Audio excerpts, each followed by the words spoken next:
Hinikayat ng health experts ang pamahalaan na palakasin ang surveillance sa bagong nadiskobring bat virus na nagdudulot ng panganib ng animal to human transmission base sa isinagawang pag-aaral sa China.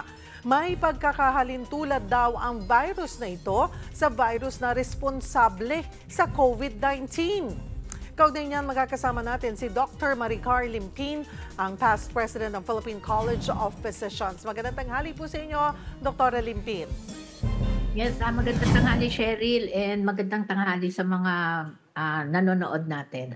Doc, ano ba ang impormasyon natin sa bagong nadiskobring bat virus na ito?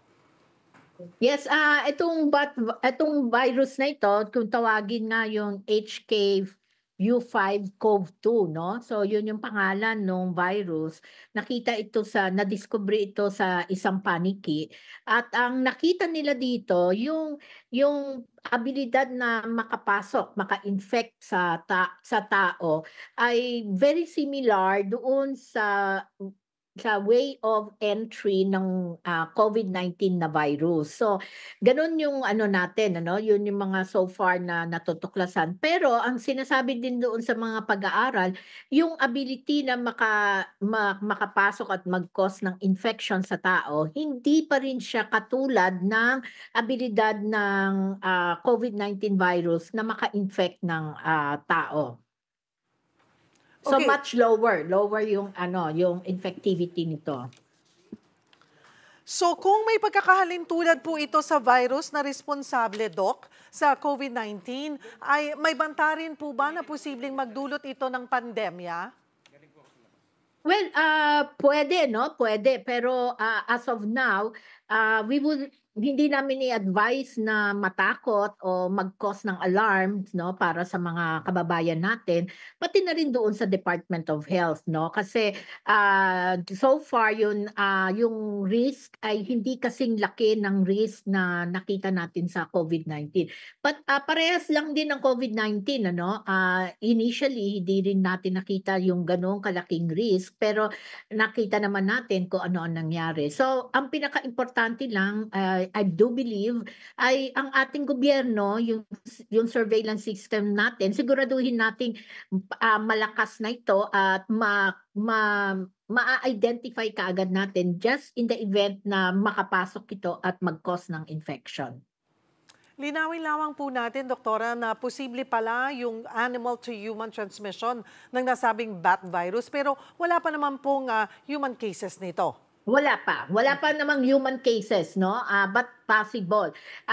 Kasi parehas yung entry doon sa respiratory system natin 'no, kung papaano siya magko-cause nung infection. Parehas dun sa COVID-19 except, yung, ability niya na mag-cause nung infection, maka-enter, hindi gano'n kabilis at kaganda katulad ng COVID-19. So in a way, hindi pa tayo talaga dapat na mag-alala 'no.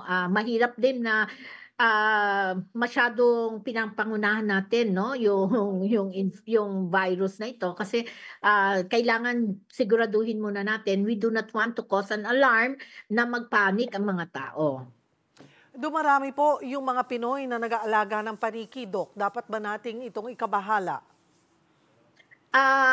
Yun yung siguro isa yan sa mga dapat na tingnan ng ating gobyerno 'no, kasi kung masyadong, ah, yung mga paniki na yan baka makakuha sila ng infection kasi so far sa ano 'no, sa hayop pa lang nito nakikita doon nga sa bat 'no.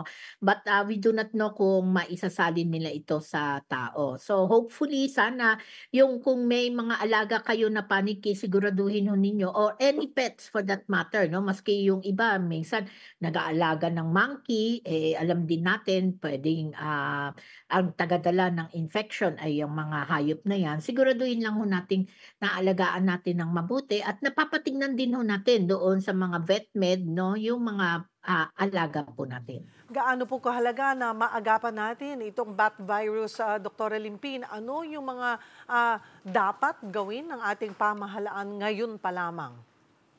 So ano 'no, kailangan siguraduhin natin na, in place naman 'yan 'no, na talagang mino-monitor nila lahat ng mga pumapasok dito na mga bisita from other countries, particularly doon sa China kasi since sa China naman nanggaling ito, na siguraduhin natin na hindi makakapasok yung anyone na meron ng simptomas like yung sakit 'no, siguraduhin lang natin tapos ma-check muna natin kung yung sakit niya, kung ano ang nagiging dahilan ano, bago talaga completely na pabayaan natin yung tao. Ano naman din po ang ating paalala sa publiko sa gitna nga po nitong issue ng bat virus? Kaya sa ating publiko naman, importante lang ho, 'wag ho kayong mag-panic 'no, kasi wala pa naman ho talagang napakita na, from bat to human na transmission ng sakit 'no. So, 'wag ho kayong mag-alala, I am very sure ang ating Department of Health, pati na rin ang, on top na rin dito yung World Health Organization ano. So, importante na itong dalawang agencies na ito ay masiguro na hindi ho magkaroon ng pandemya na katulad ng, coronavirus 2 'no, na siyang naging dahilan ng COVID-19 'no, na naranasan ho natin noong 2020. Dr. Limpini, singit ko na rin po itong hindi pa matukoy na sakit na sanhi nga ng pagkamatay ng higit 50 tao dyan sa Northwest Congo sa nakalipas na 5 araw o 5 linggo. Una raw itong natukoy sa 3 bata na kumain ng Yes, paniki. May impormasyon na ho ba oo. tayo tungkol dito? Yes, wala pa tayong information ano, kasi up to now hindi pa nila nalalaman kung ano talaga ang pinaka-main na cause nung sakit 'no, na na nakita o ikinamatay nung mga tao 'no, lalong-lalo na yung ano, 3. Pero, I'd like to emphasize 'no, yung lalo na yung 3 bata, ang kinain kasi nila patay na na ano, patay na hayop 'no. Mm. So dahil ang kinain nila ay patay na, so dead, dead na. So 'di ba, Cheryl, alam naman natin yung ayaw na talaga nating pabayaan na kinakain pa yung any animal meat 'no, na kakainin pagkatapos na mamatay. Kasi we do not know kung namatay Mm. sila from, natural cause 'no, yung namatay lang dahil matanda na, ganyan. O namatay sa isang sakit 'no. Ang problem kasi dito baka namatay sila sa isang sakit, so puwedeng dahil kinain natin yung meat nila, maaaring mag-cause ito ng problema din sa atin, na nangyari nakita natin doon sa 3 bata at saka sa iba pang mga tao sa Congo 'no. So importante talaga na siguraduhin natin na walang makakain na patay na animal meat ang mga mamamayan natin. Alright. Maraming pong salamat, Doktora Maricar Limpin, past president ng Philippine College of Physicians.